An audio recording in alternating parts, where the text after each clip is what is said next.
Sobat Dunia Donghua, kita berjumpa kembali. Tanpa berlama-lama mari kita lanjutkan ceritanya.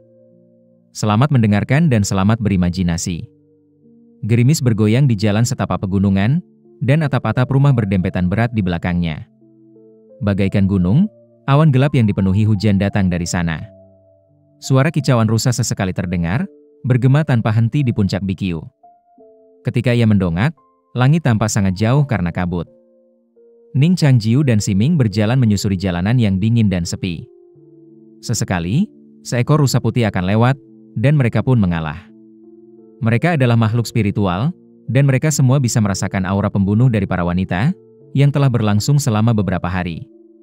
3 hari yang lalu, Ning Changjiu sedang menggenggam tangan Lu Jiajia dan Zhao Xiang'er dalam mimpinya, dan perlahan terbangun. Setelah terbangun, ia menyadari bahwa ia sebenarnya sedang menggenggam sepasang tangan dengan tulang yang jelas, namun hangat dan lembut. Itu adalah tangan Siming. Ning Changjiu langsung terbangun. Ia merasakan sentuhan ujung jarinya yang masih tersisa, tetapi harus berusaha melepaskan diri. Sayangnya, Siming juga terbangun. Mereka hanya berbaring di tempat tidur, mata mereka terkunci, saling menatap untuk waktu yang lama.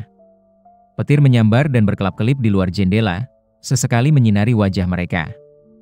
Ning Changjiu mengira Siming akan marah, tetapi ia tidak berkata apa-apa, hanya diam-diam melepaskan tangannya dan turun dari tempat tidur. Kamar itu sangat sunyi dari awal hingga akhir. Mimpi tentang periode musim semi dan musim gugur itu samar-samar terbayang di benaknya. Ketika ia memikirkannya, banyak adegan telah memudar, tetapi ketenangan dan kehangatan di dalamnya dengan lembut memenuhi hatinya, bertahan untuk waktu yang lama. Pada hari pertama, mereka tidak banyak bicara, seolah-olah mereka masih tenggelam dalam mimpi dan belum benar-benar bangun. Pada hari kedua, Siming mulai melunasi hutang lama dari pagi sebelumnya dan tidak akan membiarkan Ning Changjiu mendekatinya. Pada hari ketiga, akibatnya masih ada. Mereka mencoba untuk tidur akhir-akhir ini, tetapi mereka tidak pernah bermimpi seperti itu lagi. Sepertinya semuanya benar-benar hilang bersama musim panas dalam mimpi itu. Suara jangkrik, suara hujan, tawa dan kegembiraan, semuanya menjadi simbol yang semakin samar dalam ingatan. Ning Changjiu dan Siming mengubur kekhawatiran mereka jauh di lubuk hati, masing-masing mencerna hikmah yang diperoleh dari kitab suci dalam ingatan mereka. Alam mereka menjadi semakin lengkap dan transparan, seolah-olah mereka hanya tinggal satu tarikan napas lagi untuk menembus kepompong lama dan terbang ke dunia baru. Hujan yang mengguyur kota monster tak kunjung reda. Keduanya menuruni gunung, dan pohon-pohon buah ginseng gelap mulai terlihat, bagaikan roh jahat dengan taring dan cakar yang terbuka. Monster-monster boneka ginseng itu tertidur lelap, dan daun pisang di tangan mereka mulai membusuk, tetapi api di dalamnya semakin membara. Siming datang ke depan tungku dan melihatnya. Di tengah kobaran api, tekstur pedang Yulei yang terkenal itu mulai runtuh. Meskipun prototipe pedang itu masih ada, bentuknya perlahan berubah. Sepertinya hanya butuh 7 hari untuk menyempurnakannya, kata Siming.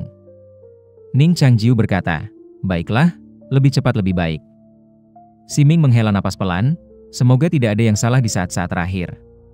Monster boneka ginseng di samping berkata dengan wajah sedih, "Saudaraku, kami sudah berhari-hari tidak tidur, dan kami tidak terbuat dari besi. Setelah kami selesai menyempurnakan senjata ajaib ini, kau akan membiarkan kami pergi?" Monster boneka ginseng lainnya juga mengangguk setuju. Mereka semua laki-laki dan perempuan yang lucu. Saat ini, wajah mereka tampak seperti diolesi arang dan berasap hitam, tampak sangat menyedihkan. Ning Changjiu berkata, "Setelah kau menyelesaikan tugas ini, aku akan mengirimmu ke surga." Gadis muda yang melayani mereka mengerutkan bibirnya dan berkata, "Saudaraku dewa, tolong jangan berbohong kepada kami. Mengirim kami ke surga berarti kau akan membunuh kami, kan? Kami bukan anak-anak sungguhan, bagaimana kami bisa percaya?" Ning Changjiu tersenyum dan berkata, "Jangan khawatir, aku bersumpah tidak akan pernah membunuhmu. Kau akan berterima kasih padaku di masa depan." Gadis muda itu skeptis dan ingin bertanya lebih lanjut, tetapi ia melihat seorang wanita berambut perak yang dingin berjalan ke arahnya seperti hantu. Ia memiliki beberapa konflik kecil dengan dewi ini, jadi ia tidak berani berbicara dan langsung diam. Setelah Ning Changjiu dan Siming memeriksa selama seminggu, mereka berjalan berdampingan menuju kuil iblis. Mereka tidak memiliki tujuan, hanya berjalan-jalan santai. "Apa yang akan kau lakukan dengan mereka?" tanya Siming. Ning Changjiu berkata, "Kerajaan bermata 10 gagak emas masih berupa reruntuhan, dan aku ingin memperbaikinya. Monster-monster boneka ini bersifat yin, yang kebetulan merupakan salah satu nutrisi bagi kerajaan bermata 10 gagak emas. Siming mengerutkan kening dan berkata, "Kejam sekali?" Ning Changjiu tersenyum dan berkata, "Mereka tidak bisa mati. Namun, di bawah kemuliaan kerajaan dewa, kebencian mereka yang terpendam akan perlahan tersapu bersih dan mereka akan menjadi tanaman murni yang tumbuh ke arah matahari. Ketika saatnya tiba, mereka akan menjadi warga pertama kerajaan dewa yang telah hancur. Aku sudah memikirkan nama mereka. Monster boneka yang tumbuh ke arah matahari akan disebut boneka yang menghadap matahari." Bibir Siming sedikit melengkung, lalu dihaluskan oleh rasa dingin. Ia berkata dengan ringan, "Kau sangat bijaksana." Di tengah gerimis yang berkabut, keduanya tiba di kuil Dewa Iblis. Mereka menaiki tangga batu panjang yang berlumut. Sebelum mereka melangkah ke gerbang kuil di sudut, Ning Changjiu dan Siming berbalik hampir bersamaan. Tiba-tiba, terdengar suara dari belakang, dari arah kota luar. Suara itu sudah samar saat itu, tetapi karena jarak yang sangat jauh, tempat kejadian itu pastilah sebuah ledakan dahsyat. Dari kejauhan, ke arah selatan kota terluar, tetesan air hujan di langit pecah berkeping-keping, berubah menjadi kabut yang menyelimuti. Dari dalam kabut, seberkas cahaya keemasan samar membubung ke angkasa, bagaikan naga emas yang terbang tinggi. Apa yang terjadi? Gumam Ning Changjiu dalam hati, merasa sedikit gelisah.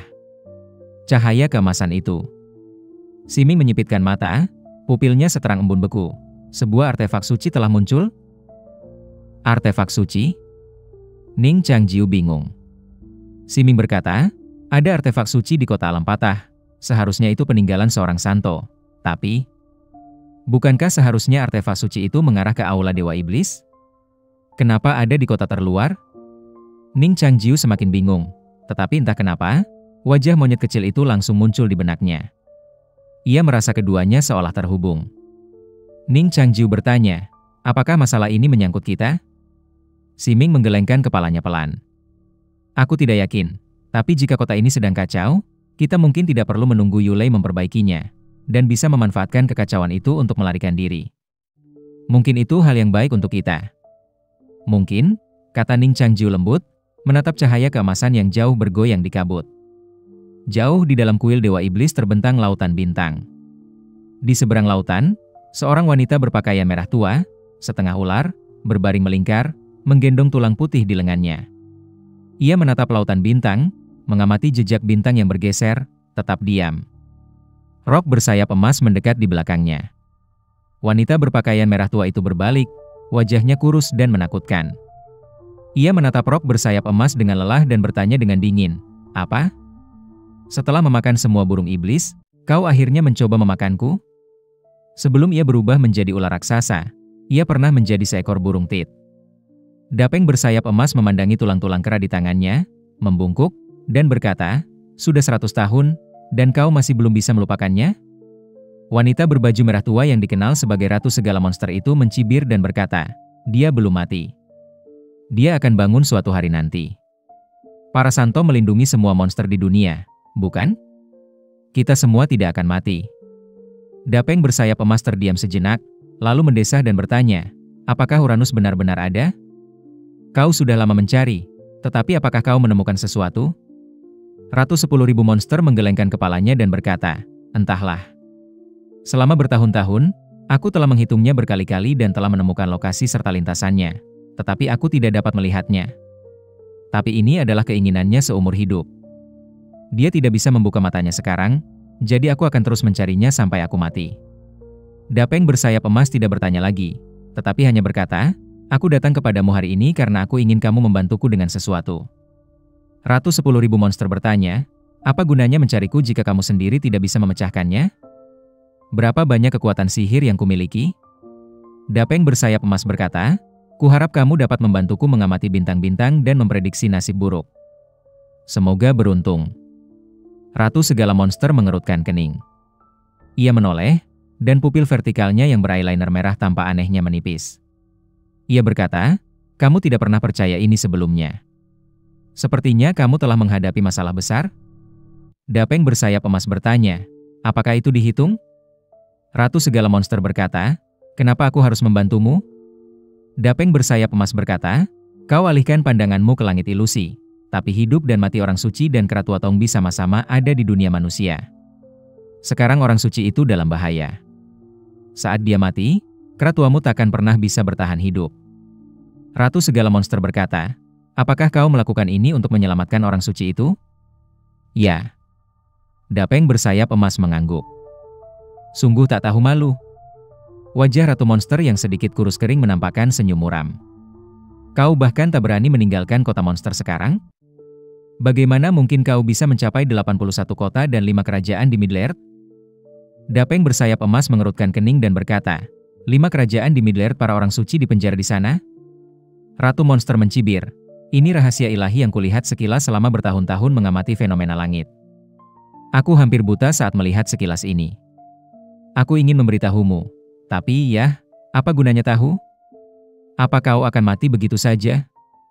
Ada 81 kerajaan besar di pusat Middle-earth, termasuk 5 di antaranya. 500 tahun yang lalu, kerajaan-kerajaan itu adalah kota-kota besar yang jatuh dari langit selama perang ilahi. Dulunya reruntuhan istana abadi, kini mereka berdiri megah di alam duniawi. Dapeng bersayap emas berkata dengan tenang, artefak suci kelima telah muncul. Pupil mata Ratu 10.000 iblis yang dalam tiba-tiba menggelap. Ia cepat mencubit jarinya dan berkata, benda itu akhirnya muncul? Dapeng bersayap emas berkata, ya, dan tamu yang kutunggu telah tiba di kota 10.000 iblis. Siapa? Gagak emas. Ratu 10.000 iblis melingkarkan tubuhnya yang seperti ular, pupil matanya memantulkan cahaya merah tua. Bukankah makanan ini sudah diantar ke rumahku? Santo Iblis Dapeng, bolehkah aku mengucapkan selamat sebelumnya atas selesainya seni 10.000 iblis? Dapeng bersayap emas berkata, ketika artefak suci ini terungkap dan seni iblis ini selesai, aku akan pergi ke dunia tengah, menaklukkan 81 kota berturut-turut, menghancurkan Sangkar, dan menyelamatkan Santo. Kita dipuja sebagai Raja Iblis, dan yang tersisa di dunia ini akan segera runtuh. Hidup atau mati, ini pasti akan menjadi momen yang luar biasa, kan?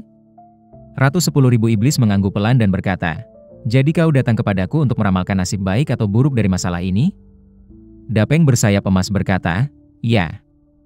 Ratu 10.000 iblis bertanya, seberapa besar peluang keberhasilanmu untuk pergi? Dapeng bersayap emas berkata, segala peluang akan baik. Bodoh. Senyum sinis tersungging di wajah pucat Ratu Segala Monster. Ia mengulurkan tangannya ke lautan bintang, dan galaksi yang luas mulai berputar dengan gerakan ujung jarinya. Raja Wali bersayap emas menunggu dalam diam. Di 7 tebing, seekor monyet iblis berlumuran darah membuka lebar matanya.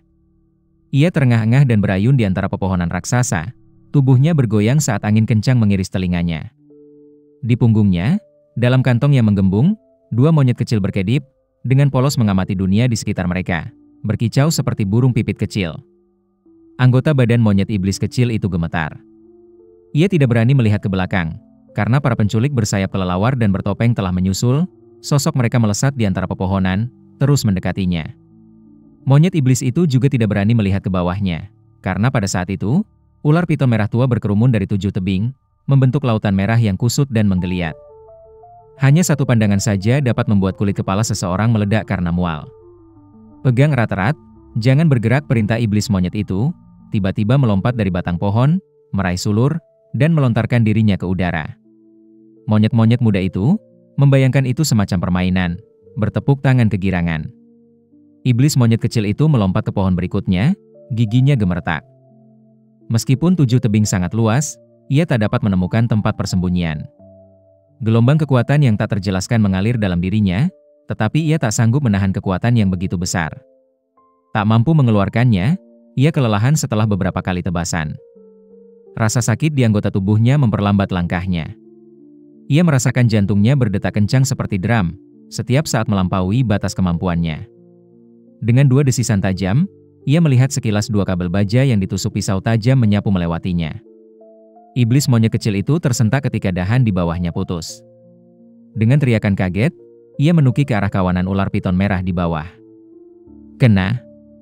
Sang pemburu iblis, dengan pedang terhunus, membentangkan sayap kelelawarnya dan melompat pergi. Di bawah, ular piton merah membuka rahang mereka yang berdarah, menyambut santapan lezat itu. Setan monyet kecil itu ketakutan. Ia menjerit kaget, Menatap ular-ular piton raksasa itu, otaknya melotot seolah berubah menjadi air dan mengucur deras dari semua lubangnya. Di saat panik, ia melihat sebatang pohon pinus menjorok dari tebing di bawahnya. Ia mengulurkan tangan untuk meraihnya, tetapi nasibnya selalu buruk. Lengannya tidak cukup panjang, dan ujung jarinya menyentuh dahan-dahan pinus. Pikirannya bergetar, dan keputusasaan merasuk ke dalam hatinya. Dengan sekali sentakan, setan monyet kecil itu jatuh, tetapi tidak sampai jatuh.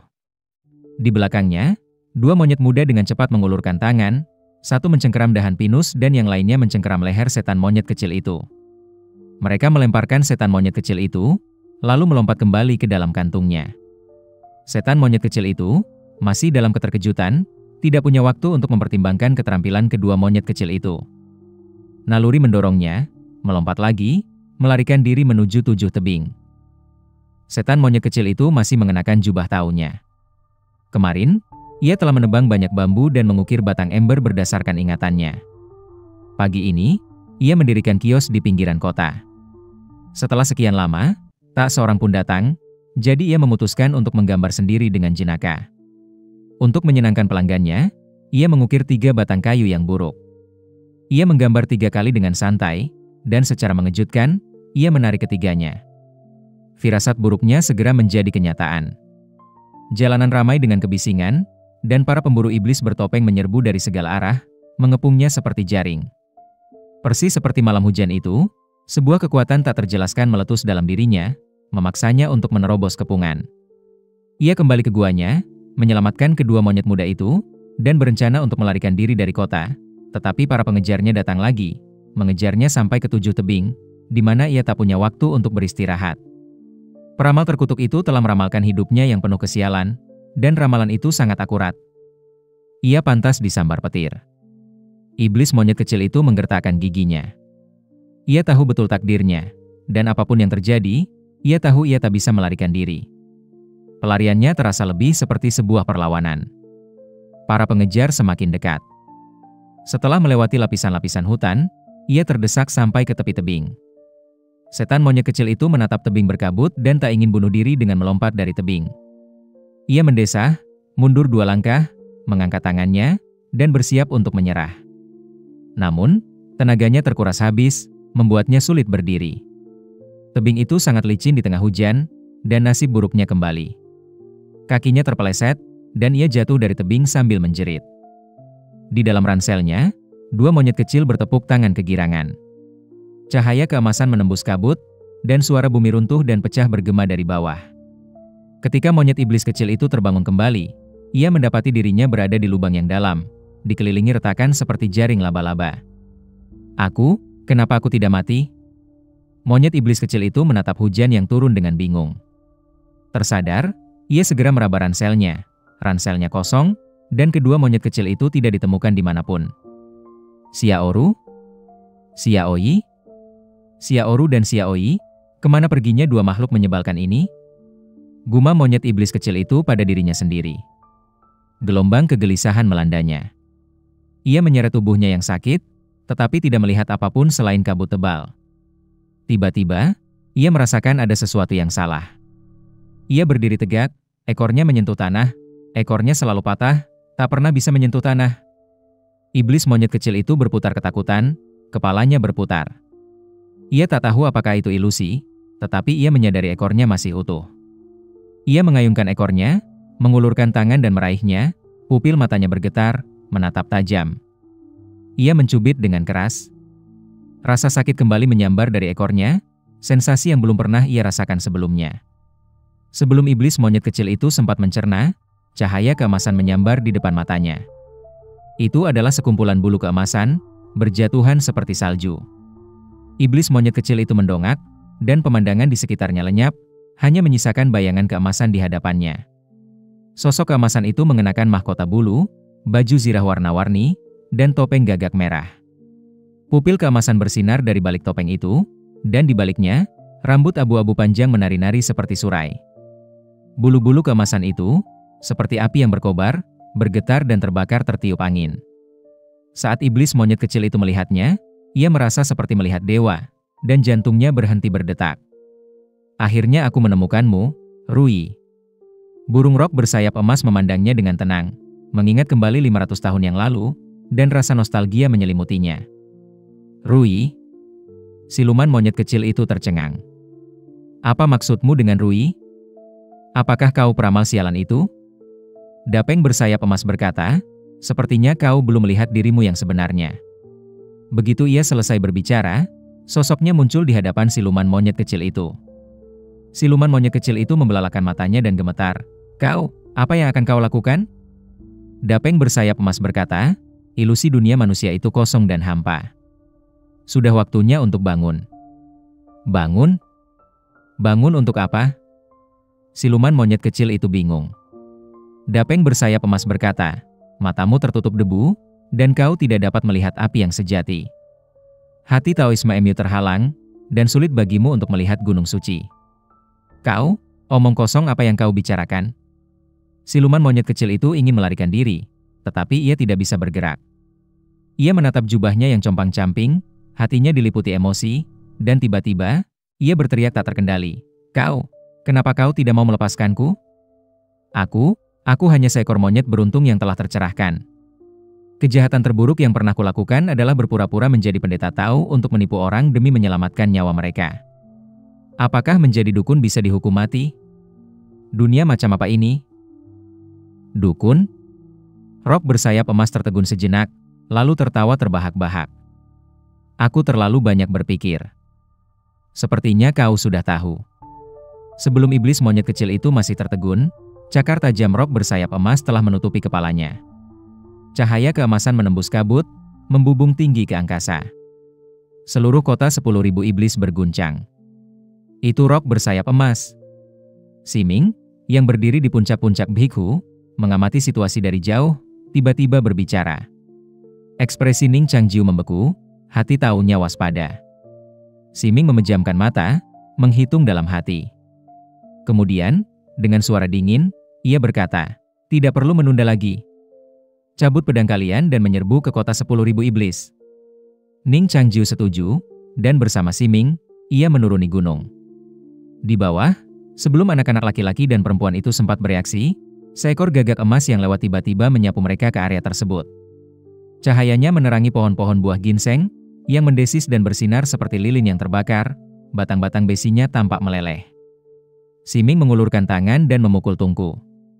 Di tengah dengungan logam, tungku Taishangjun meletus dalam kobaran api, dan pedang Yulei, yang masih dalam bentuk embrio, menyembur keluar dari cahaya. Siming mencoba mencabut pedang itu, tetapi Ning Changjiu meraih pergelangan tangannya dan berkata, biar aku yang melakukannya. Gagak emas, yang mencengkeram Yulei, terbang kembali dengan sayapnya. Ning Changjiu meraih pedang itu, dan ia dan Siming secara bersamaan berubah menjadi dua barisan, melesat keluar kota. Saat gagak emas meraih pedang itu, kata-kata mereka yang membawa pedang akan mati langsung bersinar terang di kota Wanyao. Suara gemuruh menggema di kota Wanyao, seorang tamu dengan pedang melanggar aturan kota Wanyao. Seorang tamu dengan pedang melanggar aturan kota Wanyao. Ning Changjiu dan Siming mengabaikannya. Namun, puncak Bikyu jauh dari kota luar, dan bahkan dengan kecepatan penuh, akan membutuhkan waktu setengah hari untuk mencapainya. Apa itu? Ning Changjiu tiba-tiba berhenti. Di tengah kabut tebal di depan, seekor ular piton raksasa terjepit di antara dua puncak biru dan putih. Ular piton itu panjangnya 100 kaki, tubuh bagian bawahnya terjerat di suatu tempat yang tak diketahui, tubuh bagian atasnya terangkat tinggi, berenang menembus kabut. Ular itu menembus kedua puncak dan mencambuk Ning Changjiu dan Siming seperti cambuk raksasa. Siming berdiri diam. Sebuah pola seperti bulan muncul di depannya. Ular piton itu mencambuknya, tetapi tubuhnya terpental, dan ia menjerit keras. Jeritan itu datang dari tempat yang lebih jauh lagi. Sebuah puncak besar berguncang saat ular piton itu terdorong mundur. Ning Changjiu dapat melihat dengan jelas bahwa puncak gunung itu sebenarnya adalah seekor gajah putih yang sedang berdiri, dan ular piton raksasa itu sama sekali bukan ular piton raksasa, melainkan belalai gajah. Inilah kebenaran tentang monster gajah putih yang telah berbicara kepada mereka di puncak singa dan unta. Kau terlalu percaya diri. Siming mendengus dingin, memadatkan pedang virtualnya, dan melangkah ke udara. Pada saat yang sama, auman singa yang mengguncang pegunungan dan hutan bergema di puncak-puncak gunung. Puncak hijau besar lainnya ternyata adalah seekor singa hijau. Ia menunjukkan taringnya yang sebanding dengan pedang-pedang terkenal, membuka mulutnya yang besar, dan menerkam Siming. Siming menutup mata. Ning Changjiu sudah siap. Saat singa hijau itu muncul, ia melompat seperti peluru, memperlihatkan mata pedangnya. Kabut di sekitarnya mengembun dalam gerakannya, berubah menjadi pedang raksasa yang luas, dan menerkam singa hijau itu beserta tubuhnya. Batu-batu yang tak terhitung jumlahnya hancur, dan ledakan dahsyat bergema di seluruh gunung. Energi spiritual yang saling bertentangan meletus, seketika membentuk cincin berbentuk mangkuk yang menyebar dengan kekuatan dahsyat. Di tepi gelombang energi, bebatuan, pepohonan, hujan, dan segala sesuatu yang disentuhnya hancur berkeping-keping oleh kekuatan dahsyat tersebut. Konfrontasi itu hanya berlangsung sesaat. Meskipun Ning Changjiu dan Singa Biru jelas berada di alam yang sama, pedang kabutnya langsung menekan Singa Biru. Cakar singa raksasa itu menancap ke tanah, dan saat ia mundur, ia memperlihatkan tubuh Dharma yang lebih besar dan menerkam Ning Changjiu, tetapi Syura emas itu mencengkeram kepalanya dengan telapak tangan dan menghancurkannya dengan pukulan. Di tempat lain, pertempuran bahkan lebih berat sebelah. Siming menghunus pedang hantu, serangannya menghujani bagai hujan, langsung mengiris tubuh gajah putih yang menjulang tinggi itu. Ia menerjang, menebas tubuhnya, membuatnya memar dan babak belur.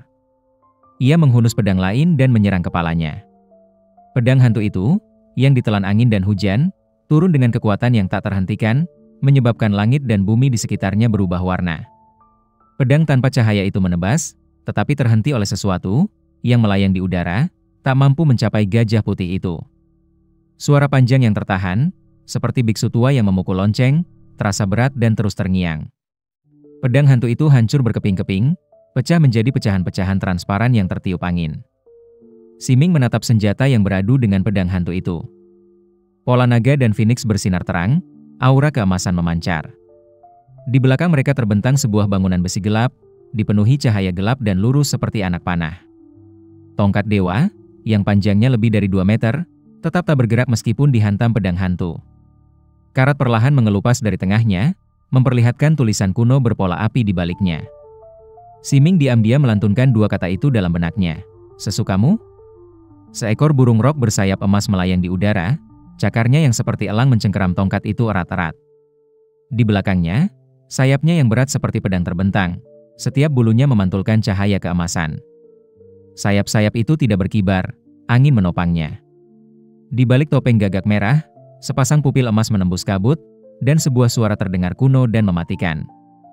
Di kota 10.000 iblis, siapapun yang membawa pedang akan mati. 3.000 dunia. Zhao Xiang'er menggenggam gagang pedang dengan kedua tangan, perlahan bangkit dan mencabut pedang dari punggung seekor burung iblis. Darah mengucur deras, dan kerangkanya hancur berkeping-keping. Zhao Xiang'er menginjak kepala tengah burung iblis itu dan melompat, mendarat di medan perang yang tertutup abu. Ketika ia berbalik, burung iblis itu, yang masing-masing kepalanya sama besarnya dengan dirinya, mulai hancur berkeping-keping. Burung iblis itu disebut Guiche, dengan 9 kepala dan 9 ekor. Sejak zaman kuno, binatang iblis berkepala 9 atau berekor 9 telah dianggap sebagai iblis agung dengan Taoisme yang mendalam. Guiche memiliki darah setengah dewa, memiliki 9 kepala dan 9 ekor, membuatnya hampir seperti dewa dalam hal kekuatan. Ia pernah melahap banyak dewa sungai, menimbulkan malapetaka di wilayah tersebut, tetapi Taoismenya begitu kuat sehingga tak seorang pun berani menghentikannya. Ia kemudian bertempur dalam pertempuran berdarah dengan anjing surgawi penelan bulan dan akhirnya terbunuh. Anjing surgawi itu bersinar dalam perang-perang dewa berikutnya, menjadi pangeran kegelapan yang kini memerintah suatu bangsa. Kemudian, tulang iblis itu diperoleh Suzaku dan disegel di sini. Bulu-bulu hitam legam di kereta hantu mulai membusuk, menampakkan tulang-tulang putih berduri. Di dalam udara hitam, roh-roh air menyatu, berubah menjadi wujud dewa sungai. Mereka membungkuk kepada Zhao Xiang'er satu persatu sebelum menghilang ke dunia Suzaku. Bagaikan bangunan yang dilalap api, kereta hantu itu perlahan runtuh. Dinding udara pun menghilang. Zhao Xiang'er menyarungkan pedangnya ke payung merahnya, bersandar di atasnya sambil mengembuskan napas panjang. Darah mengalir dari ujung jubah merahnya, berubah menjadi api saat bersentuhan dengan kapur. Ia berdiri di tengah api, bagaikan seorang dewi yang membakar dirinya sendiri. Asap dari kereta hantu menghilang, dan napas Zhao Xiang'er yang tersengal-sengal kembali teratur saat ia melanjutkan perjalanan. Kereta hantu ini benar-benar burung iblis berkepala 9 dan berekor panjang, burung tulang dari ujian sebelumnya bukanlah tandingannya. Namun, ia tidak mengalami luka serius apapun. Semua ini berkat mimpinya 3 hari yang lalu. Ia merasa mimpinya agak absurd. Seolah-olah penampilannya menua 3 tahun, sementara pikirannya kembali ke 3 tahun. Rasanya tak lebih dari absurditas mimpi, bukan kehendaknya sendiri.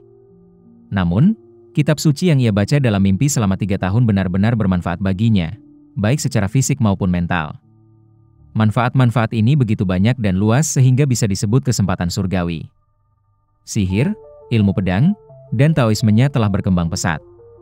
Alam istana ungunya telah mencapai kesempurnaan sejati, dan bahkan ramuan emas telah mengembun di dalam istana ungunya. Ia memiliki firasat bahwa yang ia butuhkan untuk mencapai 5 jalan sejati hanyalah pertempuran berdarah antara hidup dan mati. Namun, pikiran lain terlintas di benak Zhao Xiang'er. Tanpa mimpi ini, ia pasti sudah terbunuh atau terluka parah dalam pertempuran dengan kereta hantu saat ini, membuatnya tak berdaya melawan Raja Iblis berikutnya. Mengapa ibuku tidak mengizinkanku membaca teks ini sebelumnya? Mengapa ia menunggu sampai sekarang? Zhao Xiang'er mengulurkan tangan untuk mengencangkan kuncir kudanya yang telah terlepas akibat pertempuran. Ia melepas rok luarnya, memperlihatkan gaun hitam ketat. Zhao Xiang'er memeras darah dari roknya dan mengikatkannya sementara di pinggang. Ia mengatur napas sambil berjalan menuju api. Gelombang api yang berkobar dengan cepat mencapai pipinya. Sebagai Dewi Burung Vermilion, Zhao Xiang'er merasakan sensasi terbakar untuk pertama kalinya. Melewati sarang kereta hantu yang bersilangan, lautan api di depan menghilang, dan sebuah tebing tersembunyi muncul di depan mata. Sebuah air terjun mengalir deras menuruni tebing, bukan air melainkan semburan api. Dari permukaan batu, batang-batang ramping tumbuh, dengan bunga-bunga halus seperti lilin, mewarnai seluruh tebing dengan warna merah tua. Di bawah lautan api merah tua, yang terbakar bukanlah kayu bakar, melainkan tulang-tulang. Tangga menuju ke atas terbuat dari tulang-tulang. Zhao Xiang'er melangkah ke atasnya dan naik. Gaun gadis itu sederhana, garis-garisnya sehalus api. Rok merahnya, yang diikatkan di pinggang, menutupi pinggul dan kakinya, lebih mirip rok. Ia memegang pedang, dan jauh di dalam pupil matanya, 9 helai bulu bagaikan api gelap, siap meloncat keluar dari tubuh gadis itu kapan saja. Ia mencapai titik tertinggi tebing, dan pandangannya tiba-tiba terbuka. Di depan, kabut tebal dan awan tebal, menutupi hamparan luas. Di tengah kabut, 9 matahari merah menjulang tinggi. Mereka bagaikan permata tak tertandingi yang dipadatkan dari api, menggantung tinggi di langit, mekar cemerlang dengan kecemerlangannya yang unik, menyala, dan tak tertahankan. Seluruh magma mengalir turun dari 9 matahari merah itu. Matahari merah di depannya menyilaukan, tetapi jalan di bawah kakinya gelap gulita.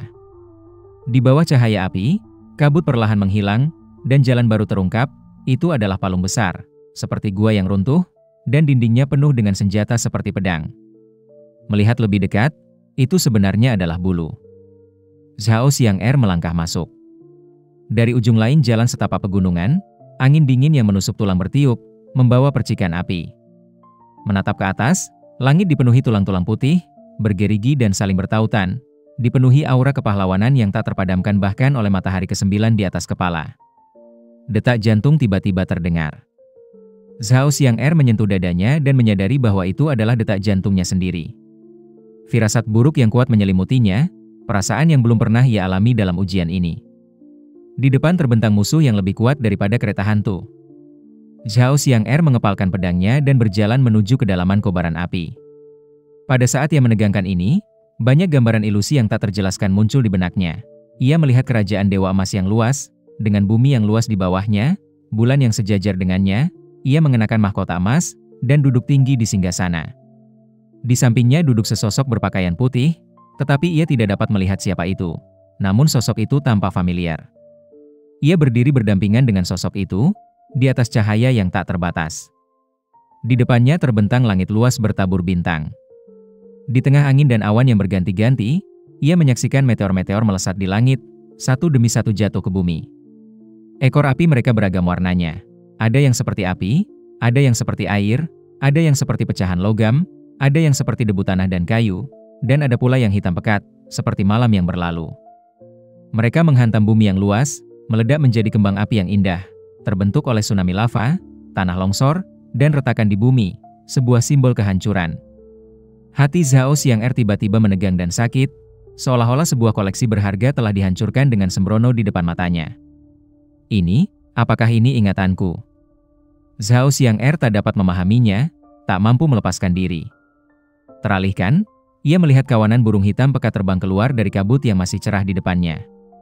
Mereka menyerupai kelelawar, atau 9 bulu yang menyusut tak terhitung jumlahnya, melesat ke arahnya seperti anak panah.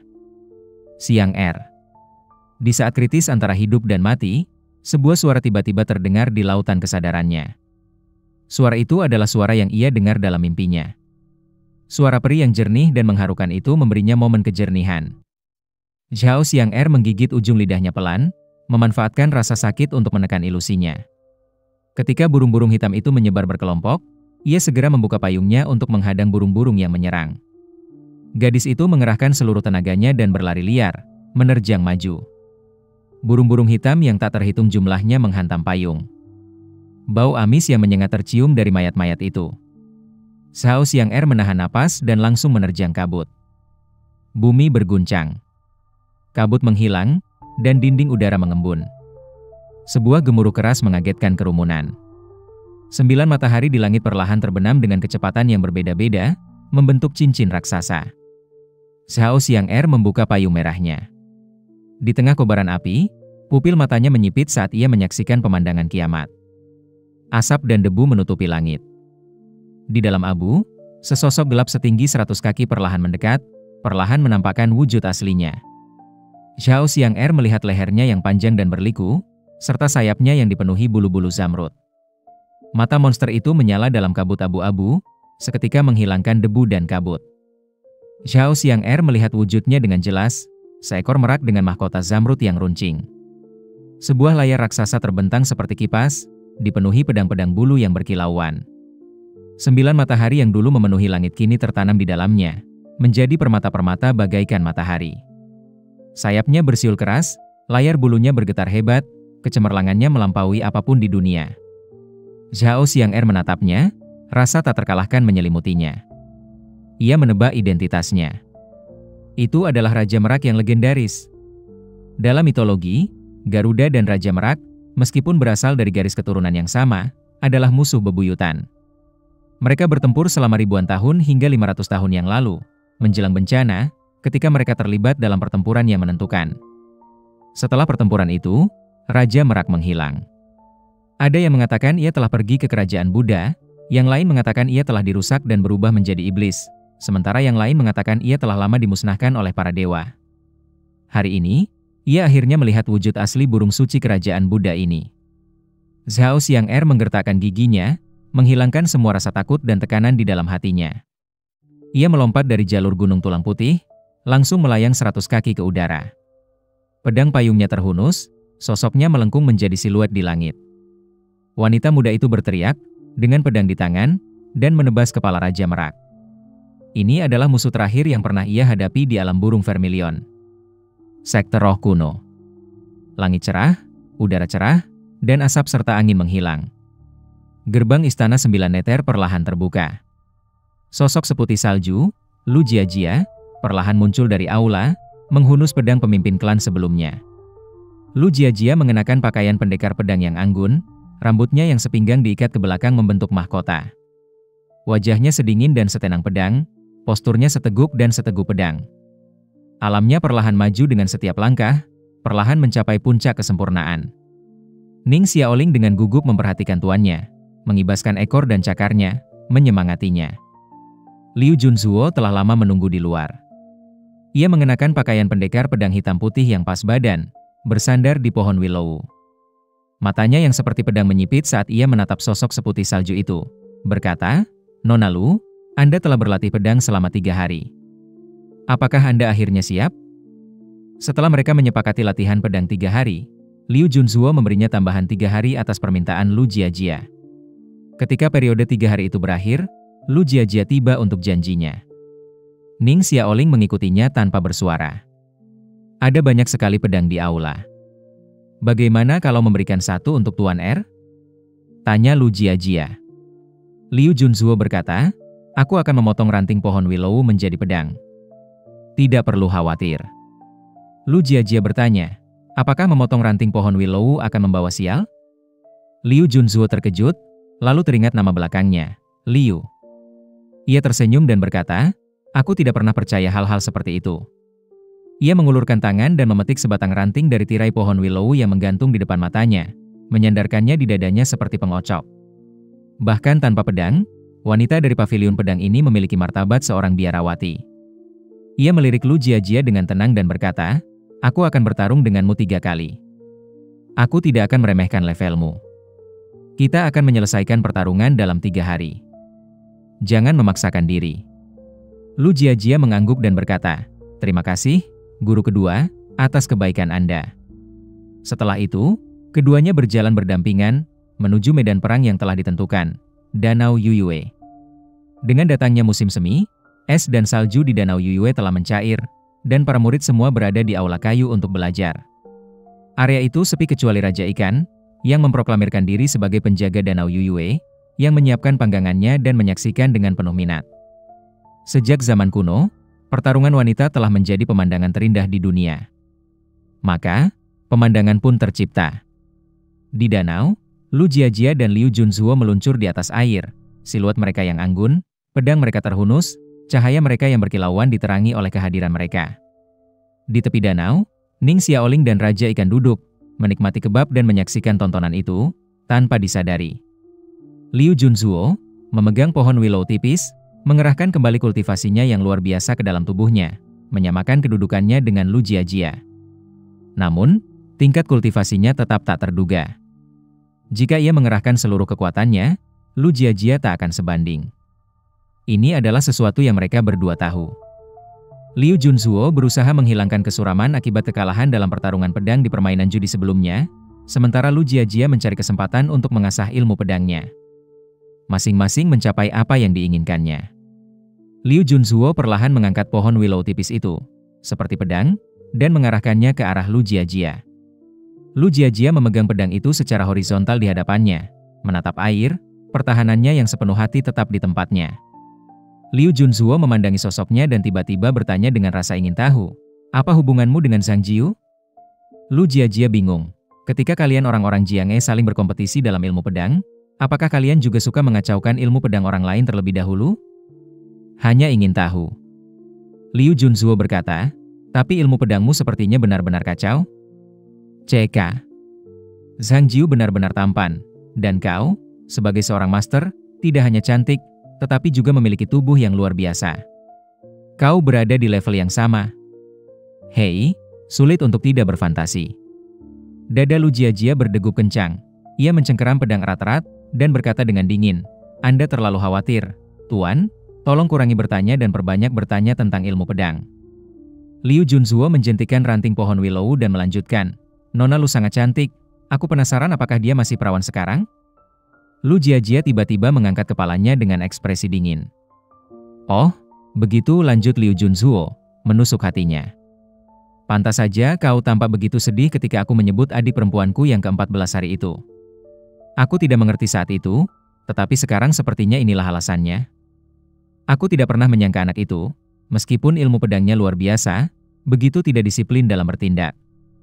Sebagai gurunya, Nona Lu, kurasa dia pasti tidak tenang siang atau malam, kan? Kata-kata Liu Junzuo pelan, tanpa sarkasme atau ejekan, tetapi nadanya yang sedikit naik turun membangkitkan riak di hati Lu Jiajia. Diam. Apakah paviliun pedang pasti berlatih pedang atau bergosip? Lu Jiajia menggigit bibir dan mendongak. Ia tahu ia terperangkap dalam pusaran emosi, tetapi kata-kata Liu Junzuo memang benar, dan ia tak bisa menahan diri untuk tidak teralihkan. Liu Junzuo tersenyum dan berkata, bahkan ilmu pedang pun membutuhkan guru yang sah. Kau, sebagai seorang guru, telah jatuh cinta pada muridmu sendiri dan berjanji padanya. Ini sungguh tidak etis. Hari ini, atas nama sekte roh kuno MU, aku akan menghukummu, pendekar pedang kecil yang tak tahu malu ini. Ini akan merusak moral sekte Zhengyi. Lu Jiajia tak tahan lagi dan mengejeknya, aku ingin tahu berapa usia Nona Liu tahun ini? Sudah berapa tahun kau berkultivasi? Apakah kau punya pasangan tahu? Ekspresi Liu Junzuo sedikit tegas. Bukan kata-kata Lu Jiajia yang membuatnya marah, tetapi sikapnya yang dingin saat marah cukup mirip dengan kakak perempuan tertua. Ekspresi Liu Junzhuo tampak acuh tak acuh saat ia menjawab, "Saya telah mempraktikkan Taoisme selama lebih dari 300 tahun, berjalan sendirian sejak zaman kuno. Meskipun saya tidak memiliki teman, dengan pedang di sisi saya melihat keindahan Dao bersama saya. Saya tidak pernah merasa kesepian." Nona Lu tidak perlu mempercayakan hadiah surgawinya berupa pedang yang luar biasa kepada muridnya sendiri. "Anda benar-benar sesuai dengan nama Anda." Lu Jiajia menggertakkan giginya, merasa sedikit tidak nyaman. Dalam mimpinya, bahkan Zhao Xiang'er dan Siming yang arogan pun tidak berani berbicara kepadanya seperti ini. Ia menatap Liu Junzhuo dan bertanya, "Anda bilang, satu pedang cukup untuk Anda?" Liu Junzhuo mengangguk bangga. Lu Jiajia tersenyum dan bertanya, "Kalau begitu, bolehkah saya bertanya, Tuan kedua, di mana pedang Anda?" "Di mana?" Senyum Liu Junzhuo tiba-tiba menghilang, ekspresinya membeku, dan air danau di bawah kakinya langsung berubah menjadi es. "Awalnya, saya menghargai bakat Anda dan ingin mengampuni Anda selama 2 hari, tetapi sekarang tampaknya saya terlalu baik." Di tepi pantai, Ning Xiaoling sedang makan sate ikan bakar dan bertanya samar-samar kepada Raja Ikan, "Apa yang sedang dibicarakan Tuan dan saudari baru itu?" Raja Ikan menggelengkan kepala dan berkata, "Apalagi yang bisa membuat para wanita bertengkar? Tidak lebih dari sekadar wajah dan tubuh." Ning Xiaoling mengangguk setuju. Lalu, mengamati niat membunuh yang tiba-tiba muncul di mata Liu Junzhuo, ia menyimpulkan, sepertinya saudari baru ini kalah dalam perdebatan. Raja Ikan mengamati situasi dengan tenang, berkata, "Tapi tingkatan wanita ini terlalu tinggi. Dia sangat sulit dihadapi." Ning Xiaoling mengunyah ikan bakar dan bertanya, "Ding Ting, bukankah kau juga pernah berada di jalan kelima sebelumnya? Seberapa besar kultivasimu telah pulih? Jika Tuan diganggu, maukah kau pergi dan membantu?" Raja Ikan menghela napas dan berkata, "Seberapa besar kekuatan magis yang dimiliki Dewa Dunia Bawah?" Di tengah percakapan santai itu, pertempuran sengit di danau akan segera terjadi. Dalam kemarahan, Liu Junzhuo mengangkat pedang Willow-nya. Cahaya seluruh danau diserap oleh cabang-cabang pohon Willow, berkilauan dalam riak-riak. Dalam sekejap, seluruh danau berubah menjadi cermin hitam pekat, dan di tangannya, ia tampak seolah-olah sedang menggenggam matahari yang menyala-nyala. Lu Jiajia secara naluriah menatapnya. Untuk sesaat, ia bahkan tidak bisa membedakan mana matahari yang sebenarnya, yang ada di tangan Liu Junzhuo atau yang ada di langit. Ini adalah alam mistis, alam di mana fenomena langit menjadi miliknya sendiri. Liu Junzhuo menggenggam matahari yang menyala-nyala, jubah pedang hitam putihnya bergetar hebat. Sebelumnya, Lu Jiajia menuduhnya bergosip, tetapi sekarang, pola 8 trigram dan 4 simbol terbentang sebagai balasan di telapak kakinya, langsung meliputi semuanya. Sosok Lu Jiajia tiba-tiba tampak tak berdaya, tak berarti seperti setitik debu. Sebelum Ning Xiaoling sempat bereaksi, angin kencang telah naik di atas danau, menyapu ke arah setitik debu. Itu adalah badai matahari. Semburan cahaya yang dahsyat mendahuluinya, dan di belakangnya, Liu Junzhuo menghunus pedang kunonya, bagaikan matahari yang menggantung tinggi di langit, menebas dengan satu tebasan. Danau yang tadinya gelap kembali bersinar dengan kecemerlangan yang cemerlang. Lu Jiajia tak berani membuka mata, takut semangat juangnya akan runtuh. Ia menutupnya, menahan napas, berkonsentrasi, menangkap tebasan pedang Liu Junzhuo dalam kesadarannya. Sebelum matahari terbenam, angin telah mendorong tubuhnya jauh ke bawah permukaan, membasahi roknya. Lu Jiajia tak menghiraukan, fokusnya hanya tertuju pada jalan di depannya. Angin badai dari matahari membebani bahunya, semacam kuncian pedang. Liu Junzhuo jatuh bersama terik matahari, dan saat ia jatuh, matahari di tangannya dan matahari di atas langit, entah kenapa menyatu dalam perspektif Lu Jiajia. Seolah langit dan bumi sedang menekan, matahari terbenam ke dalam danau, mengancam akan mendidihkan permukaan danau Yuyue. Lu Jiajia mengangkat kepalanya, membuka matanya, dan menatap matahari. Pupil matanya yang sipit memantulkan ribuan sinar pedang. Hati pedang Lu Jiajia jernih. Meskipun lawannya hanyalah murid kedua pavilion pedang, apa yang perlu ditakutkan? Di alam istana ungu, ia tak percaya ia bisa dikalahkan hanya dengan satu tebasan pedang. Bahkan oleh sang master pedang sendiri. Ia menggenggam pedang kuno itu dengan satu tangan, tangannya bergerak mengikuti hatinya, mengubah teknik pedangnya ratusan kali. Dalam pertunjukan yang memukau, seluruh pengetahuannya yang telah lama tersimpan terbentang bagaikan tabung bambu yang menuangkan kacang. Di seberang danau Yuyue, Lu Jiajia memunculkan sosok-sosok yang tak terhitung jumlahnya, masing-masing memegang pedang kuno dan melancarkan jurus pembuka yang khas. Saat pedang matahari terbakar milik Liu Junzuo mendekat, ratusan bayangan pedang Lu Jiajia menyatu dengan tubuhnya. 10.000 pedang menyatu menjadi satu. Boom! Cahaya dan kegelapan bergeser di permukaan air, dan air danau Yuyue langsung meledak dari tengahnya. Serpihan cahaya, yang terbungkus arus, tersapu ombak. Panggangan Raja Ikan langsung hancur. Kekuatannya tak memadai, dan tubuhnya terangkat dan menghantam aula kayu. Ning Xiaoling, yang sedang menggigit tusuk sate ikan, berjuang melawan dengan kekuatan alam Istana Ungu. Bekas cakaran yang dalam terukir di batu di bawah kakinya. Cahaya menghilang. Langit cerah. Hujan deras turun di sektor roh kuno, dan dalam guyuran hujan deras itu, banyak ikan yang terperangkap jatuh ke tanah. Liu Junzuo perlahan kembali ke permukaan danau.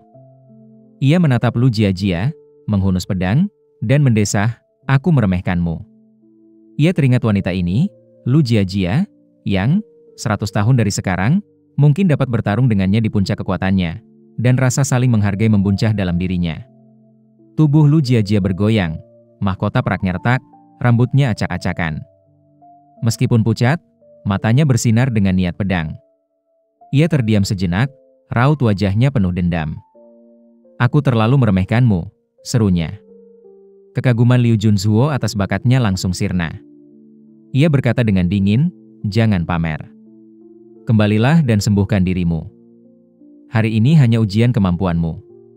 Serangan besok akan jauh lebih dahsyat." Lu Jiajia menjawab, "Kamu juga, sembuhkan dirimu." Liu Junzuo bertanya, "Bagaimana lukaku?" Lu Jiajia menjawab, "Jantungku." Liu Junzuo menarik napas dalam-dalam. Jika bukan karena janjinya, ia pasti sudah menyerbu dengan beberapa serangan lagi, meyakinkan juniornya untuk menyerah.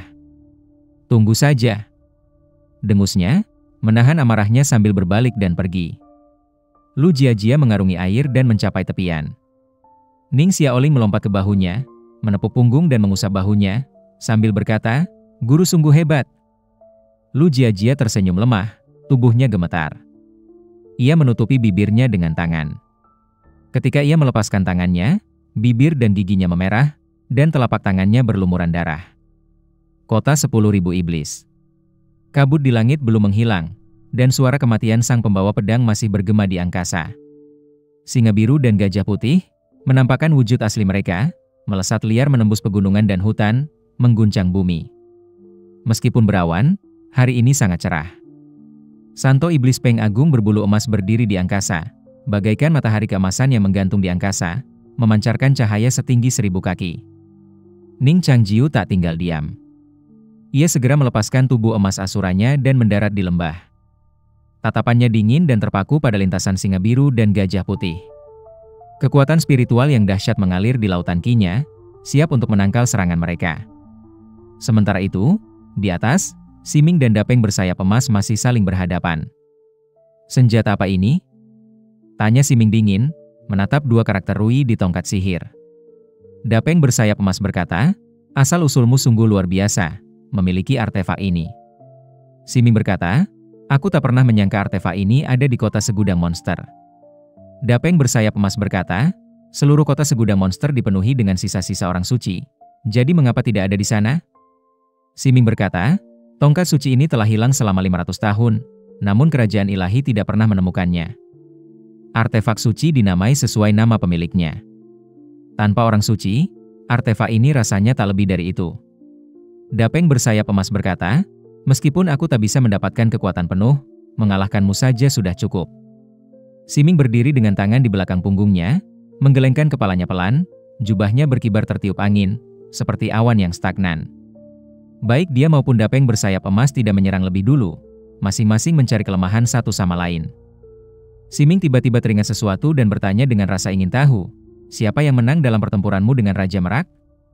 Sambil memegang tongkat dewa, Rock bersayap emas menatap langit, mengenang, "Dulu, kita bertempur dari utara hingga barat, menghancurkan lebih dari 1000 gunung dan menembus danau serta lautan yang tak terhitung jumlahnya. Kita bertempur selama 3 bulan berturut-turut, namun tak ada pemenang yang jelas." Tanya Siming bingung. "Lalu kenapa hanya kau yang tersisa?" Rock bersayap emas menjawab, karena Raja Merak telah dikalahkan, dan orang lainlah yang mengalahkannya. Siming langsung mengerti. Siapa dia? Rok bersayap emas tersenyum dan berkata, dia adalah Dewa Burung Vermilion. Siming sedikit mengernyit dan berkata, kau telah mengungkap rahasianya. Setelah selesai berbicara, sebuah petir dengan kekuatan pemusnah menyambar Rok bersayap emas. Dulu, bahkan Rok bersayap emas yang paling kuat pun akan waspada terhadap hukuman surgawi. Namun kini, ia tetap tak bergerak, hanya mengangkat tongkatnya dan mengayunkannya. Petir hukuman surgawi menyambar tongkat itu, tetapi tongkat ilahi Rui hanya memicu beberapa busur listrik, membuatnya tidak terluka. Rok bersayap emas menatap jarum besi suci yang dipenuhi petir dan tiba-tiba tertawa terbahak-bahak. Kau buta, tetapi kau hanya mengenali benda ini, namun kau tidak tahu kekuatan sejatinya. Sang bijak, yang memilikinya, menghancurkan istana abadi, menghancurkan tulang-tulang yang tak terhitung jumlahnya menjadi abu. Aduh, jika pemuda itu dapat menyerahkan gagak emas, aku akan membuat pengecualian dan membiarkanmu pergi dengan pedangmu. Jika tidak, kota 10.000 iblis ini akan menjadi tempat pemakamanmu. Gagak emas? Siming tersenyum tipis, berkata pelan, itu milikku, bukan milikmu untuk disentuh. Ia mengangkat lengan bajunya dengan santai, dan 10 pedang abadi muncul dalam sekejap. Ia tahu kekuatan sang bijak. Ketika sang bijak masih berada di kerajaan ilahi, bahkan makhluk seperti Xuanfu tidak berani memprovokasinya. Karena sang bijak adalah satu-satunya dari 12 dewa ilahi yang benar-benar dapat masuk dan keluar dari kerajaan ilahi dengan bebas. Bahkan Suzaku, dengan kekuatannya atas dunia, tak mampu menandinginya. Rok bersayap emas melirik Ning Changjiu dan berkata kepada Siming, aku tak pernah menyangka orang sepertimu akan mati karena cinta? Siming tak menjawab, hanya berkata, 13.500 kg beban ini tak cukup di mataku. Mata Rok bersayap emas berkilat dingin. Kuharap kau masih bisa bicara sesombong itu saat kau hampir mati. Sambil terdiam, Rok bersayap emas mengayunkan tongkat dewanya dan mengayunkannya ke udara. Dalam sekejap, petir yang tersimpan di tongkat besi itu bagaikan 1000 kuda yang berlari kencang, dan bagaikan binatang buas, ia membuka mulutnya yang berdarah dan menerkam wanita berjubah iblis dan berambut perak itu. Pertarungan antara 5 dewa puncak benar-benar dimulai di langit di atas kota 10.000 iblis.